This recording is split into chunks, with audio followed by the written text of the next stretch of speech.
All right, guys, I got a video with some tips here for you guys today. If this is the first time you guys are checking out my channel, please take a moment, subscribe, and leave some comments after you watch the video. I produce content about 6 days every week, so lots of fun stuff, week after week.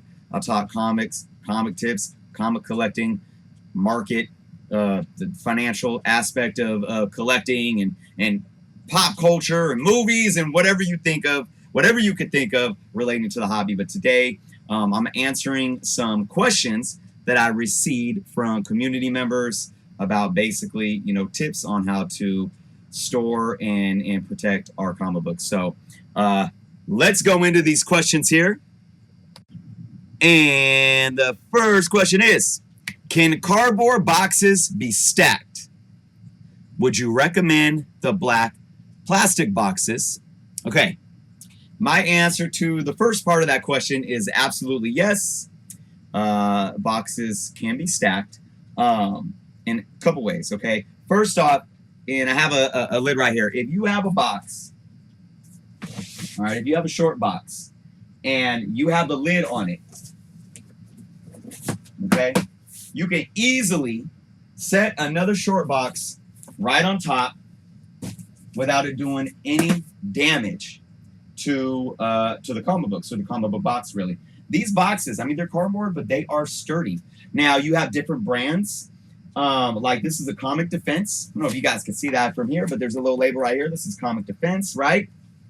Then you got, let's see, which one is a BCW? This is a BCW brand. I highly recommend the BCW brand. They're actually a little bit longer than some of the other brands. They're longer than the Comic Defense.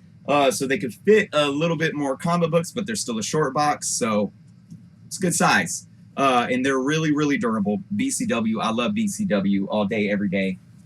And that's all their products, really. I stand behind BCW for sure. Now, with that being said, you could stack, I've stacked probably 3 boxes at most on top of each other. Obviously, I have a situation now where I don't need to stack, but we'll get into that in a little bit.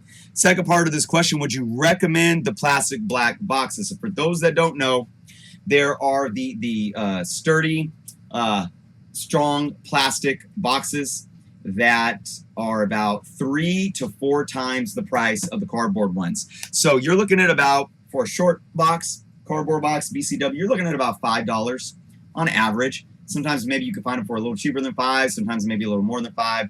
But if you go to a LCS, you're going to find a short box for around $5, okay? You're going to find those plastic black boxes from anywhere from $20 to even $30.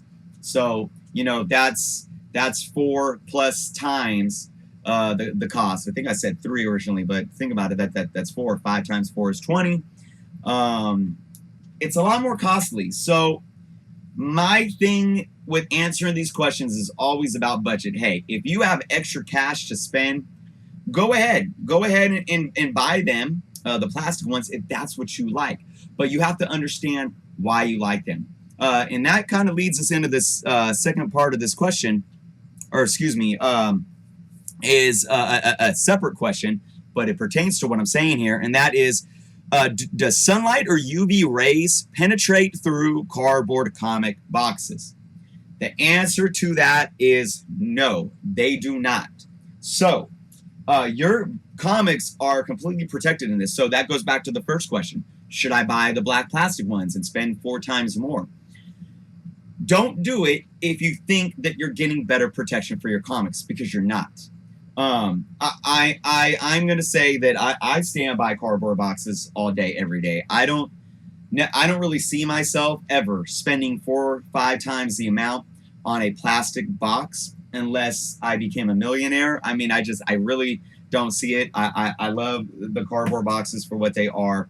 Now, keep in mind, I've never had the experience of having a plastic one in my collection to where I might start getting fond of it. But yeah, ultimately, they're not going to protect your comics any different as long as they're sitting in a room. When it comes to UV lights or sunlight, it is not, UV lights do not penetrate through the cardboard. Now, you do have the handle hole right here. Okay, so you know, if you have a huge window, say I had a huge window right over here, and I have my book sitting right here, and it's hitting that light every day, you want to be careful of that. But the way that you can stop that from happening is you could put a piece of cardboard in the front of your box inside, or a couple of backing boards, and that cardboard will indeed block out the exposure from the handle piece. So so don't worry about UV rays in cardboard boxes, any boxes for that matter. I mean, the plastic boxes will also protect them from UV rays. What I do, what I will bring something up towards is a lot of people keep their comic books in plastic tubs that you can get at, you know, Walmart or Targets, and those plastic tubs are usually clear. Those will not stop UV rays and sunlight from damaging your book. So that's one thing to keep in mind. If you do keep them in those tubs, you probably want to make sure that they are in a cool, dark closet, or just in a room that is completely blacked out, blackout curtains and everything, and you don't want the exposure of lighting even to be on them for a long period of time. So hope that answers that question there. Next question. What works better, short box or long boxes? All right, guys, if you guys can see this here, my unit that I have here is set up for long boxes. Each cubby fits a long box. And it works perfectly in this setup because it allowed the desk to be the proper size for me to have a tabletop that I use as a desk and to house my comics, and to set a little bookshelf on top, right? It works perfectly. When I bring them out, it gets a little tough. And what I usually have to do is I have a stool that I'll set like right here, and I can bring it out, because once you bring it out like this, it starts to dip and it'll fall, and it's hard to hold it and, you know, look through the books, pull one out. So I set this side on the stool. That way it can sit here and I have both hands to go through my comics and pull them out and whatnot. So now, the bigger answer to this question is I do prefer short box than long boxes. Some years back, probably like 6 years ago, I said, you know what? I'm going to switch everything to long box. Why not, right? They fit more books. I ended up, outside of everything that's in this unit right here, I ended up putting everything back in small boxes. If you don't have a proper storage setting for long boxes, I can't stand them. And I recommend probably still going with short boxes. The thing with short boxes is they take less room, you know, width-wise in a room, space-wise. But with short boxes, you can stack easier too.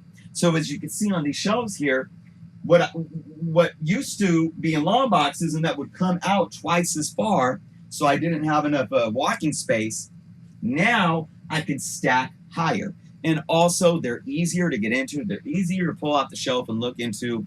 They're easier to pull off completely, like set on a floor. And for those that are constantly moving, it's easier to lift physically. There was a point in time where I was lifting a lot of long boxes, and it was really hard on my back. So for those that have back issues, or those that may be kind of older, you know, lifting those and moving those long boxes could be really tough. I definitely recommend short boxes, unless, like I said, you have a real feasible storage setup that could really work with long boxes. So that's just my opinion on that. All right, next question. Is there a system for keeping books from sliding down or bending when the box is full? So that pertains to, again, let's see, which one should I use here? Because I do have a system, and it's a fun system. Let me pull this box out, guys. I'll show you guys here. Okay. This box, you can see here, is not full. You see that? So see when I do this, they slide. Look, if you guys can see, look. They slide, right? So what's my system? Well, for this box,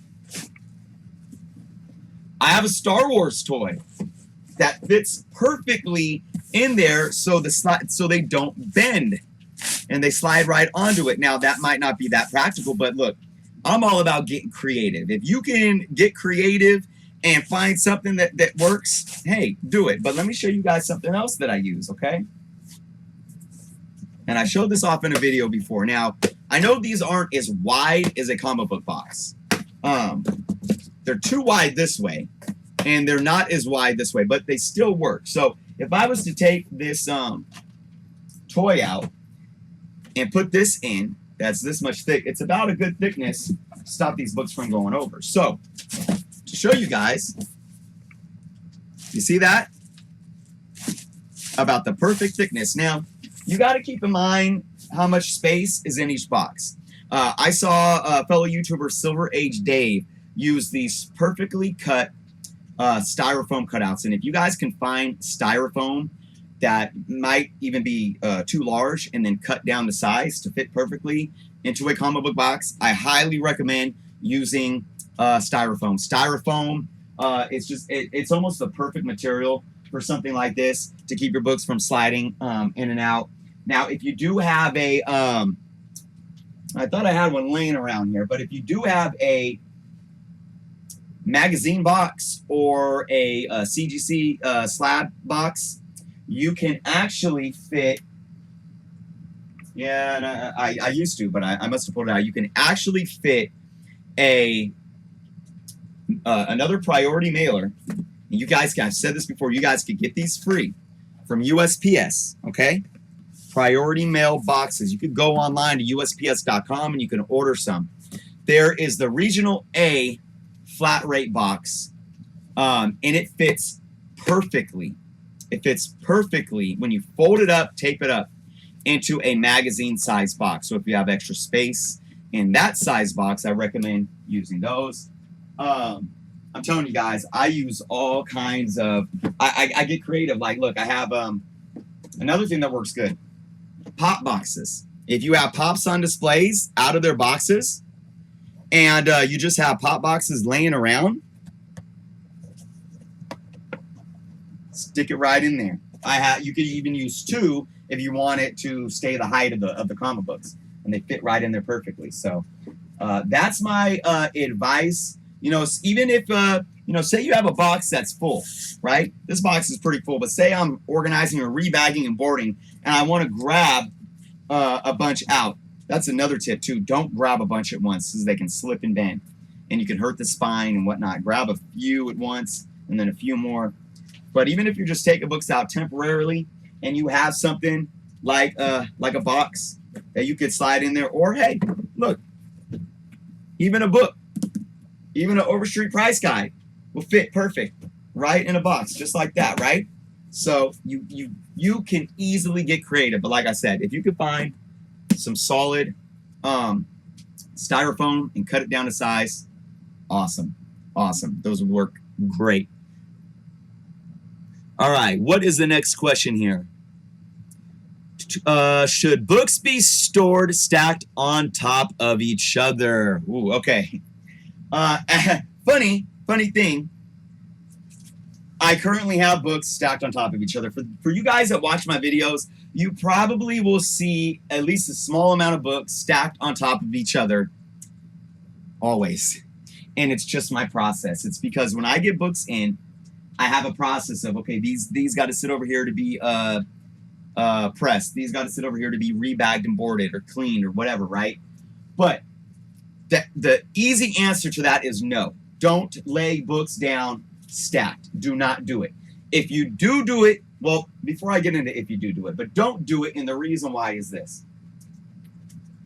And a lot of people in the industry will tell you guys about this, and I'll just repeat what a lot of people have said.